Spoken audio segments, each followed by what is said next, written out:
The morning the first developer called, it was a Tuesday in late October of 2019, and the fog was sitting so low on the creek bottom that you couldn't see the tree line from the house. I remember that detail because I had been standing at the kitchen window with my coffee going cold in my hand, watching the way the fog moved through the upper branches of the oldest pecans on the place, the ones my grandmother had planted along the south fence in 1961, and I was thinking about how the fog does that. Settles into the low ground first, the way water does, the way trouble does, the way anything heavy enough eventually does. The phone rang at 7:10, and the voice on the other end was a man from a land acquisition company out of a city I will not name, and he was polite the way a certain kind of man is polite when he already believes the conversation is a formality. He said he represented a residential development group that was assembling acreage along our county road. He said he wanted to know if my grandmother was interested in a conversation. I told him she had been gone 11 years. He paused, recalculated, asked if I was the owner of record. I told him I was. He asked if I'd be open to an initial offer discussion. I told him I'd think about it. I hung up and stood there with my cold coffee and the fog, and I want to tell you that the offer he eventually put in writing was $8,200,000 for 412 acres of ground that in the winter of 2003 every drainage engineer in the county had written off as a permanent loss. I want to start there, with the loss, not the offer. Because if I start with the offer, you will think this is a story about money, and it is not. It is a story about a woman who understood something about ruined ground that everyone around her, the county agent, the drainage authority, the bank, her own children, believed she had gotten wrong. It is a story about patience so deep and so long that it stopped looking like strategy from the outside and started looking like stubbornness, or worse, like grief, that had curdled into something unhealthy.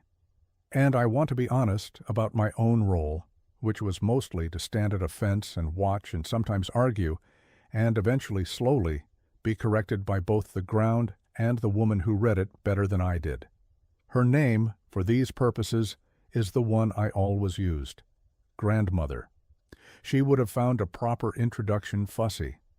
She was born in 1934 in a house that no longer exists on a road that no longer has its original name, the third of 5 children on a mixed crop operation that ran about 600 acres at its widest, less in the drought years.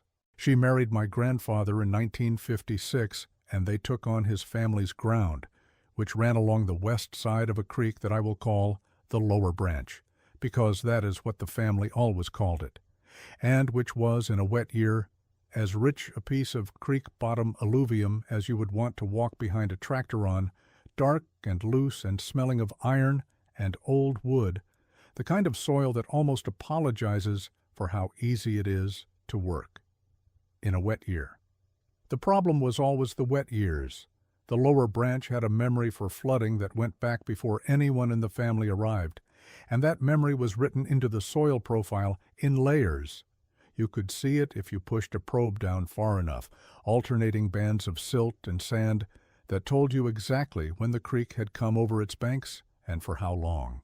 My grandfather understood this and worked around it by keeping the creek bottom ground in hay and occasionally in grain when the calendar cooperated, never in a permanent crop, never in anything that required a long commitment from the land. His rule was simple, and I heard it so many times it became furniture in my mind. You don't make a 10-year promise to a field that makes no promises back. He said that about the Lower Branch specifically. He meant it as a caution. My grandmother heard it her whole married life. And then, in January of 2003, the Lower Branch flooded in a way that settled every argument the creek had ever started. We had a wet fall in 2002, wetter than normal, by about 6 inches through September and October, and the ground was carrying as much as it could carry before the first hard freeze came through and locked the surface. Then December came in warm, and the snow that fell in the high ground upstream melted fast, and the rain came with it, and the Lower Branch climbed out of its banks on the 14th of January and did not fully recede until late February. 41 days. I have the dates from the County Drainage Authority's incident report, which I obtained later and which my grandmother kept in a manila folder labeled, in her handwriting, The Flood, Lower Branch, 2003. She was not a woman who required creative filing systems. The water that sat on the low ground for those 41 days was not clean water. It carried silt, it carried debris, it carried everything the creek had collected from the 200 square miles of watershed above us. And when it finally pulled back, it left behind a crust of gray-white sediment over the topsoil that the Extension Office said was going to take years to correct, if it corrected at all. The tile drainage system that my grandfather had laid in the 1970s, a good clay tile system, 16-inch mains with 8-inch laterals running on 30-foot centers across the best 200 acres of the bottom ground, was compromised. Some of it had shifted, some of it had collapsed inward.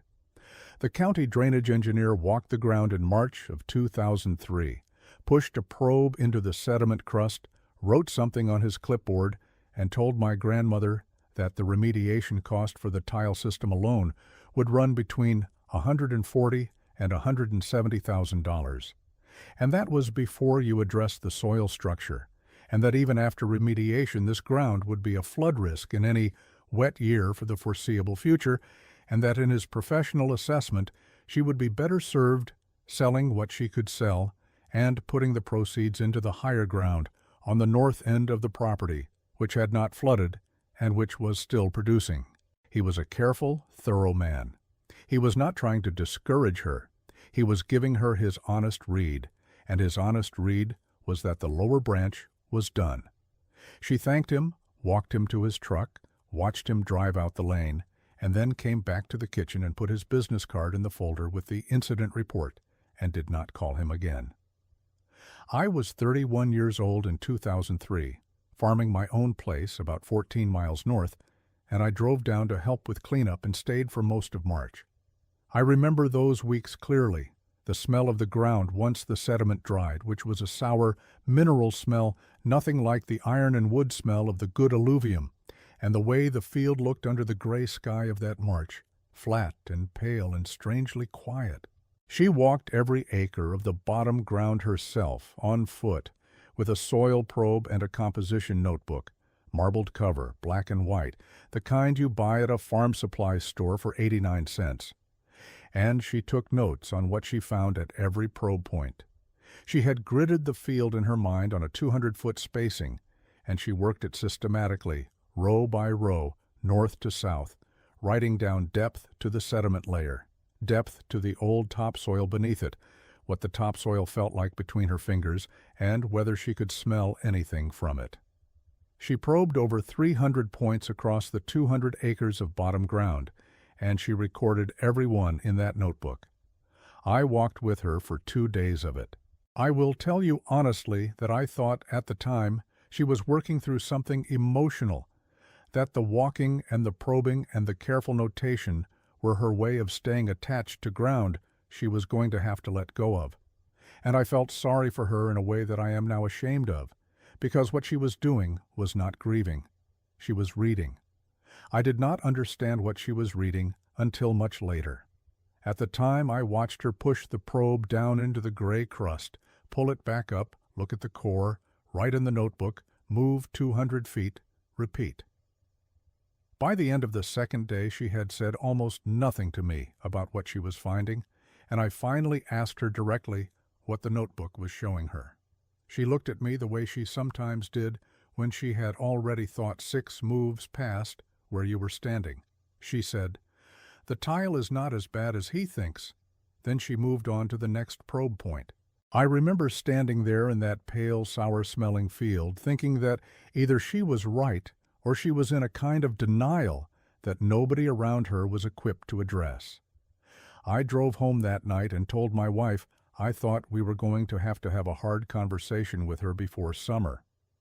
My wife, who had known my grandmother since she was 19 years old and had never once seen her make a significant error in judgment about ground, looked at me for a moment and then asked a single question. How many probe points had she done? I told her. My wife said, then I wouldn't bet against her.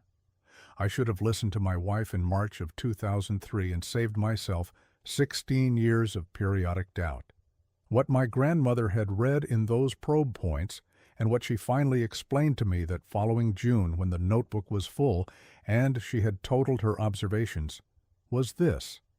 The sediment crust the flood had laid down was severe, but it was not uniform.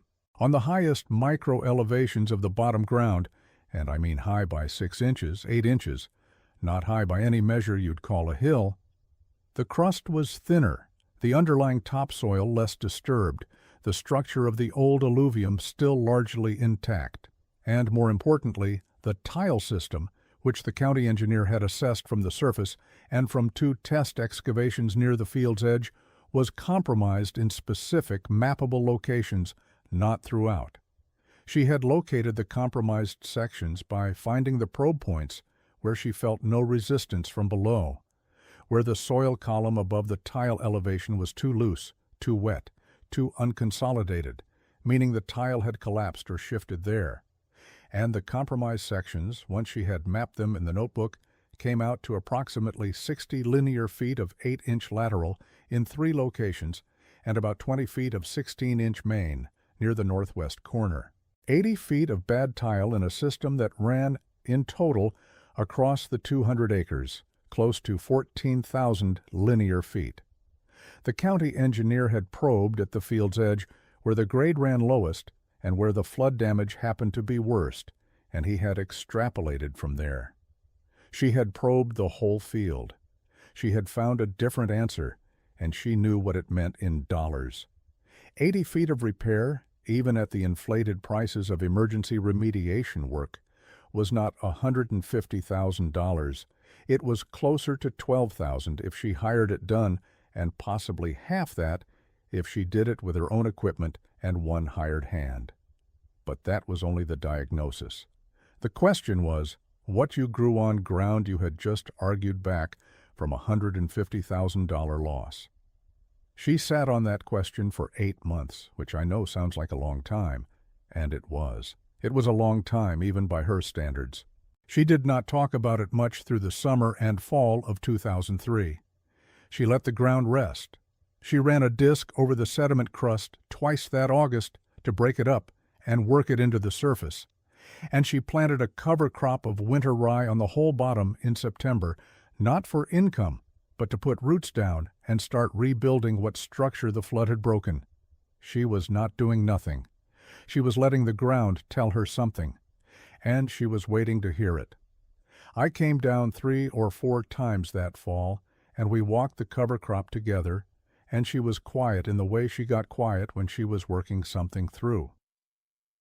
By November, the rye had come up thick and even across the high micro-elevations and thin and pale on the low pockets, and you could read the ground's own map in the difference between the dark green and the pale yellow-green. And she walked that map for 2 weeks before she said anything about what she intended to plant. The notebook she had filled during the March probe walks, I should tell you about it more carefully because it mattered more than I knew. It was not the only notebook. When she finally told me what she was planning to do with the lower branch in December of 2003, she also brought out a second notebook, older, the cover soft with handling, that had belonged to my grandfather.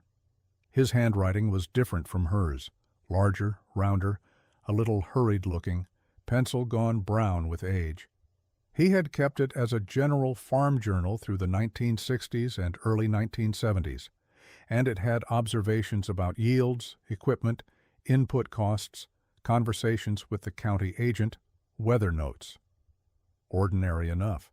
But near the back of the notebook, in a section he had used for miscellaneous notes, there were 4 pages that dealt specifically with the lower branch, and on the last of those pages, underlined twice and followed by a question mark he had apparently never answered, were these words, "Bottom ground pecans. Too wet? Never tried." I stood at the kitchen table and looked at those words for a long time. She had found them years earlier. She had been sitting with them. She had been waiting until the moment when the question made practical sense to answer. What my grandmother proposed to do with the flood-ruined lower branch of 200 acres was planted in pecan trees. Not the whole 200, the tile system's coverage, the micro-elevation map, and the cover crop's own report narrowed the workable ground to about 160 acres, and within that she intended to use the high micro-elevations and the well-drained corridors, which the rye had identified for her with its color, as her planting ground, leaving the persistent low pockets in permanent grass as water management buffers.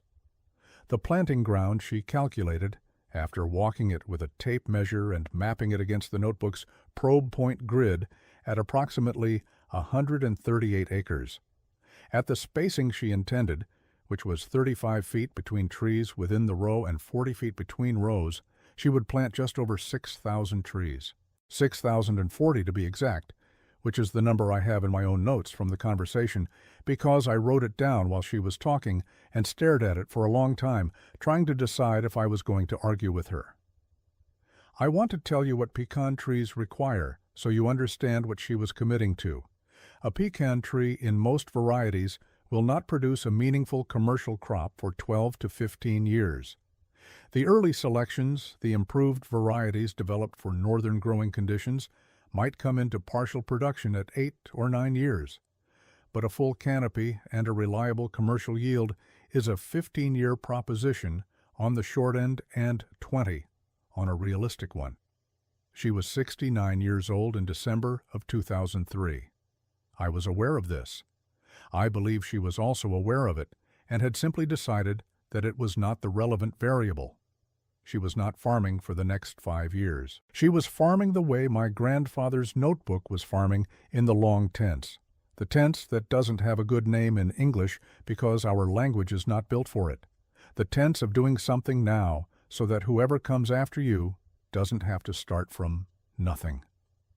She bought the trees in late winter of 2004, bare root stock from a nursery she had corresponded with the previous fall, a variety she had selected after spending the better part of 3 months reading every extension publication on northern pecan production she could locate and writing letters, actual letters, on paper, in envelopes, to 3 university extension specialists, 2 of whom wrote back. The variety she settled on had a documented record in floodplain soils with good internal drainage, a moderate drought tolerance once established, and a nut with a thin shell and a high kernel percentage that processors preferred. She paid $4.60 per tree, bare root, and she bought 6,200 of them, 160 more than the final planting plan called for, to account for establishment loss. The total was $28,520. She wrote the check herself. I was not consulted, which tells you something about both of us. The planting started the first week of April 2004, a Tuesday morning, cold enough that we could see our breath, the ground soft from the previous week's rain. She had hired a custom tree planter, a 2-row machine that opened a slot, dropped the bare root tree, firmed the soil behind it, and moved on. And she had 2 men she trusted from the area to walk behind the machine and check every tree for proper placement and root orientation. She walked ahead of the machine herself, flagging the row lines, and I walked with her for the first 2 days and then went back to my own operation and came back on the weekend. By the end of the second week of April, they had all 6,040 trees in the ground. She staked every tree with a 4-foot wooden stake so the deer browse and equipment traffic wouldn't take them. She mulched a 3-foot circle around each one with wood chips she had arranged from a tree trimming company that was glad to be rid of them. She put in 6 stock tanks on the low end of the planting ground, gravity-fed from a tile outlet structure, so she could flood irrigate the young trees in their first 2 summers if the rainfall didn't cooperate. She was not leaving anything to chance that she could address in April of 2004. That was her way. The neighbor who I think of as the loud part of the local skepticism drove by on a county road that ran along the north edge of the lower branch planting, in a truck that was too clean for a man who claimed to farm as much as he claimed to farm, and stopped at the fence one morning in May of 2004 when I happened to be there pulling weeds from around the young trees near the road. He sat with his arm on the window and looked at the field for a while, and then he looked at me and said, "What in the world is she doing with 6,000 pecan trees on ground that floods?" He was not cruel about it. He was the way people in rural communities are when they're genuinely puzzled by something a neighbor has done, and they've moved past privately doubting into the asking out loud stage. I told him we were farming. He nodded slowly the way a man nods when he is being polite, and has stopped agreeing. He said, "Well, I hope she's got time." Then he drove on. By noon of that day, I have no doubt, the version of the story that had reached the co-op and the diner at the crossroads included figures and details that bore only a family resemblance to the original, which is the way of small communities and which I hold no grudge about. The extension agent came out in the summer of 2004, a young man with a new truck and a clipboard full of soil maps and drainage authority documents, and he stood at the field edge and told her what the county engineer had essentially said the year before, updated for what was now a committed planting, that the ground was at permanent flood risk, that the tile system, even if repaired adequately, would be marginal for tree crop production, that a bad flood year could set back or destroy a young pecan planting in ways that would be financially and practically very hard to recover from, and that the consensus view among people in the relevant field was that she had taken on more risk than the asset could support. He had a number too. Based on comparable ground in the region, the best-case scenario for a pecan planting on floodplain ground was a 40% establishment failure rate in any year with above-normal precipitation. He said that number carefully and clearly, the way a man says a number when he believes it is large enough to end the conversation. She thanked him for his time. She offered him coffee, and he said he had more stops to make. She walked him to his truck and came back and poured herself a cup, and stood at the kitchen window and looked at the field for a while, and then said to me, without turning around, "The tile is good. The ground is good." He's reading the map, not the ground. She said it without any heat in it. She was simply correcting the record for herself in her own kitchen in front of one witness. 15 months after planting, in the summer of 2005, a wet summer, the lower branch flooded twice, briefly, in June, and again in August, each time for less than 3 days before the repaired tile system pulled the water off. We lost 47 trees to those two events, 47 out of 6,040. She had budgeted for 160 failures and used fewer than half. The trees that survived, which is to say 92% of what she put in the ground, had their root systems deep enough by then to take the brief wet events without significant damage, and the soil management work she had done in 2003. The cover cropping, the tillage to incorporate the sediment, the 2 subsequent years of gradual improvement had given the topsoil enough structure and drainage capacity to move the water laterally to the tile outlets rather than holding it against the root crowns. The extension agent's 40% failure rate was not a bad prediction for ordinary floodplain ground without her preparation. It was simply a prediction for a different field than the one she was actually farming.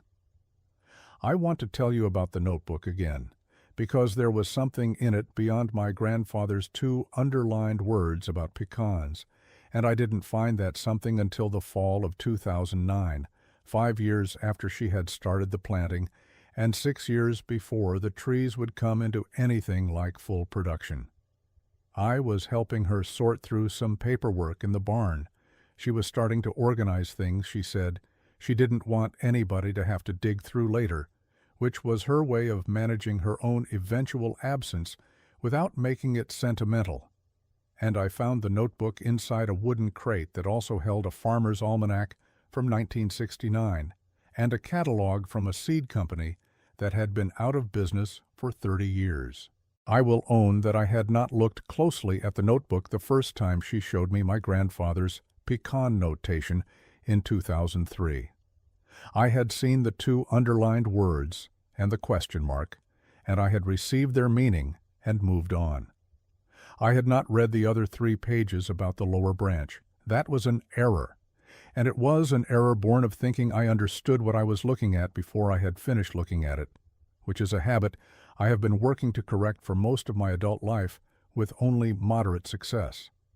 The other 3 pages of my grandfather's lower branch notes, written in that larger, slightly hurried pencil hand, were a drainage record. He had, at some point in the middle 1960s, walked the same ground she would walk in 2003, and he had done something similar to her probe survey, though by feel and by eye rather than with a calibrated probe, and he had made notes about where the tile ran and where it performed well and where he suspected it was marginal. Most of it was consistent with what the county's drainage maps showed. But on the second of those pages, there was a notation that read, "Northeast corner, 40 rods from the main, ground reads wet, but tile shows dry. Water coming from east?" Check after dry summer. He had written a date beside it, August 1967. He had never, as far as any notation in the notebook suggested, gone back to check it. I put the notebook down and went and stood in the barn door and looked out at the lower branch planting, which was 5 years in by then and running to about 12 feet of height in the best trees. And I thought about the northeast corner, which was inside the planting ground, about 40 rods, 220 yards, from where the 16-inch main ran, and I thought about what reading wet but tile shows dry could mean. It took me 2 days to work up to the conclusion my grandmother had almost certainly already reached, which was that there might be a water source below that corner that had nothing to do with surface flooding and nothing to do with the tile system.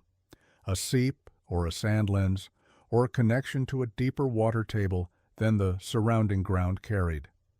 I put the notebook back in the crate because I was not ready, and I did not say anything to her that day. I am confessing this because it is exactly the kind of postponement that costs a person years, and I want you to hear it as a caution against yourself. I went back in the spring of 2010. I went back to the northeast corner of the lower branch, planting with a hand auger and a length of slotted pipe, and I spent a morning boring down through the soil profile at 5 points within about 100-foot radius of where my grandfather's notation had pointed, and at the third bore point at 31 inches below grade, I hit a sand lens that was carrying water. Not a lot of water. Enough to fill the bore hole to within 8 inches of the surface within 20 minutes of completion, which, in a part of the planting that had no tile within 200 yards of it, was not what the drainage maps predicted. The trees in that corner, which numbered about 80, were also the best performers in the planting at that point, largest in diameter, deepest in canopy, most consistent in their annual shoot growth. They had found the water before I had. They had been on it since their 2nd or 3rd year. The trees knew before I did. That is the sentence I keep coming back to, and I don't have a more sophisticated way to say it because there isn't one. I called the county extension soil scientist, not the agent, but the scientist, a woman who had been in that role for over 20 years and who had a manner of going very quiet when she was processing information she hadn't expected. She came out the following week and looked at my borehole and at the trees in the northeast corner and at my notes and at my grandfather's notation, which I showed her. And she stood in that corner of the planting for a long time without saying anything. Then she said, "There's probably a connected lens running southeast from here." Then she went quiet again. Then she said, "Substantial." Just the one word. I asked her substantial how. She said, "Substantial enough that if this were undeveloped ground, you'd be looking at a water right conversation." I did not fully understand the implications of that statement at the time. I understand them better now, though they belong to a different part of the story than the one I am telling today. In the fall of 2014, 10 years after planting, the oldest and most vigorous trees in the lower branch planting began producing a commercial quantity of nuts. Not a full crop, a partial crop, enough to see what the variety would yield under those specific conditions. She picked up 4,200 pounds of nuts from about 60 of the best producing trees that year. And she took a sample to a small processor, 2 counties over, who had been buying local pecans for 30 years, and who was not, as he said himself, given to enthusiasm. He ran the sample through his cracker and separator, looked at the kernel percentage, looked at the shell thickness, looked at the color of the meat. He was quiet for a moment. Then he said, "Exceptional." Just that. She asked him what he was paying per pound for the current season. He told her. She said she'd be back the following year with more. He said he'd be ready. She drove home alone because I was not there that day, and I did not hear about the processor's single word until she told me 2 days later over the phone. And when she said it, exceptional, she said it the way you say a word that you have been waiting 11 years to hear someone besides yourself use. The 2016 season was the first year the planting produced a full commercial crop across a majority of the trees. She pulled just under 94,000 pounds from 5,200 producing trees that year.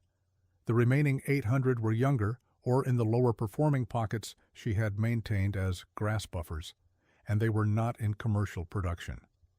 94,000 pounds at a price she had negotiated with the processor at 91 cents per pound, which came to just over $85,500. From ground that the county drainage engineer had told her in 2003 was a permanent loss. From ground that had flooded in January of 2003 and sat underwater for 41 days. From ground that she had repaired for $12,000 and planted for $28,500 and cultivated and pruned and managed for 12 years before it produced $1 of commercial income. I am not going to tell you the total input cost for those 13 years because I was not party to all of it, and I will not guess at a number I don't know, which is a rule I try to hold to. But I know what she told me the morning I drove down in the fall of 2016, and we walked the harvest together. She said, "This ground pays now. Not brags, not celebrates, pays." That was enough for her. The neighbor in the clean truck drove by the harvest operation in October of 2016. There was a mechanical harvester working the rows and a wagon running alongside, and the whole northeast end of the lower branch planting was loud with the sweeping and the shaking equipment. He slowed down at the road and I walked over to the fence. He looked at the operation for a while without saying anything. Then he said, "That's a different picture than it was." I said it was. He said the ground came back. I said the ground was never as far gone as people thought. He nodded. He said, "Well." Then he drove on. That was all. That was the vindication, and it was more than sufficient. She managed the planting herself through the 2017 and 2018 harvests, each year's yield running a little higher than the last as the remaining trees matured into fuller production, and I helped where she let me, which was not everywhere. By the summer of 2019, she was 85 years old, and the lower branch planting was 15 years in, and the 6,040 trees she had put in the ground in April of 2004 were mature, canopied, producing orchard, the finest block of bottom-ground pecans I had ever seen, and the finest that the quiet, restrained soil scientist had told me she had seen in this region without it being on deliberately irrigated ground. The water in the northeast corner, the sand lens my grandfather had noticed in August of 1967, and marked with a question mark he never answered, had never failed the trees in a drought year. They had found it, and they held to it, and it had held them. Before the first developer called on that October Tuesday in 2019, with the fog in the tree line, the ground was already known in the county and in the region to people who follow these things as something unusual. The offer of $8,200,000 was not, I want to be clear, for the trees alone. It was for 412 acres of ground, including the high north end fields that had never flooded and had been in grain production continuously. But the appraisal the developer's firm had commissioned which I read carefully before any conversation about terms proceeded, allocated $3,100,000 of the total valuation specifically to the 138 acres of orchard ground on the lower branch. $3,100,000 for ground that in 2003 a careful, honest drainage engineer had assessed as a permanent remediation problem and advised her to cut her losses on. She did not sell. I want to be clear about that too, because I have let the numbers sit in this story long enough that you may have assumed it ended in a sale, and it did not. She looked at the offer, and she looked at the planting, and she said to me, "Who do I sell it to, and what do they do with it, and where does the ground go?" She was not being rhetorical. She was asking the actual question that she asked about every significant decision involving the farm, which was, what happens to the ground after? The developer's plan was residential, lots of half an acre, roads, utilities, the standard transformation. She said, "The ground is not done yet," and she was correct. The 2019 harvest, the last one she managed herself before she brought in a farm management arrangement with a family operation 2 counties over, came in at 118,000 pounds from 5,200 bearing trees at a contract price of $1.04 per pound. You can do that arithmetic yourself. I'll tell you she didn't need a calculator to do it before she declined the offer. She passed in March of 2021 in her 87th year. In the house she and my grandfather had shared for 33 years before he left her to run things alone, which she did without complaint or drama for the 32 years that followed.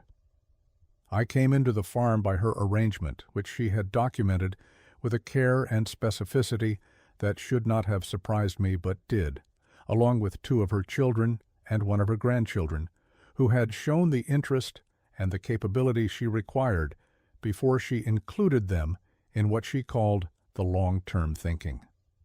The composition notebook from 2003, the marbled cover one she had filled with probe point observations across the 200-acre bottom, was in the cedar chest in the bedroom, in a manila folder with the drainage engineer's business card and the flood incident report. There was a second folder behind it containing my grandfather's notebook, open to the 4 pages about the lower branch, with a paperclip holding the pages apart. Under the paperclip was a small piece of paper, her handwriting, that said, "He was right, that it was worth checking." Then the letter M for me, which was her shorthand for the person she thought should know something, which was usually me. She had put my initial there sometime in the years between when she first found the notation and when the trees proved it. She had been holding that note for me. That is the kind of patience I am talking about. Not patience as waiting, patience as preparation, patience as setting something down in exactly the right place so that whoever comes behind you finds it at exactly the right moment, which is not always the moment you would have chosen for them, but is the moment the ground and the work and the time make available. My grandfather wrote, "You don't make a 10-year promise to a field that makes no promises back." He meant it as a warning. She took it as a challenge. She looked at 200 acres of flood-ruined ground in the winter of 2003, and she decided that the field had been making promises all along, in its soil profile and its micro-elevations and its hidden water and its tile system, that was not as broken as the man with the clipboard believed, and that the promise was simply waiting for someone patient enough to read it correctly. She was 69 years old when she put 6,000 trees in the ground on the faith of that reading. She was 85 when the ground paid the offer she declined, and the trees are still there, still bearing, still rooted to a sand lens, a dead man circled with a question mark in August of 1967, and the ground is still not done. I think about that every time I walk that bottom in the early morning, when the fog settles in among the pecan canopy, the way it settles into all the low places, heavy and slow and patient, the way anything that knows where it belongs eventually does. My grandmother had one other thing she said about the lower branch, and I will close with it, because it is the only aphorism that belongs entirely to her rather than to my grandfather. She said it once in the spring of 2005, when the cover crop had done its work and the young trees were in their second growing season, and the neighbors' skepticism was still fresh and loud. She said, "The difference between a ruined field and a patient one is usually only who's doing the reading." I have not found a better sentence for what she taught me about land or about most other things that matter. If you have your own piece of ground someone told you was done, or your own overlooked thing that's been waiting for someone to read it right, I would genuinely like to hear about it in the comments. And if this kind of story is worth your time, subscribe, because we move slow on this channel, but we do get there.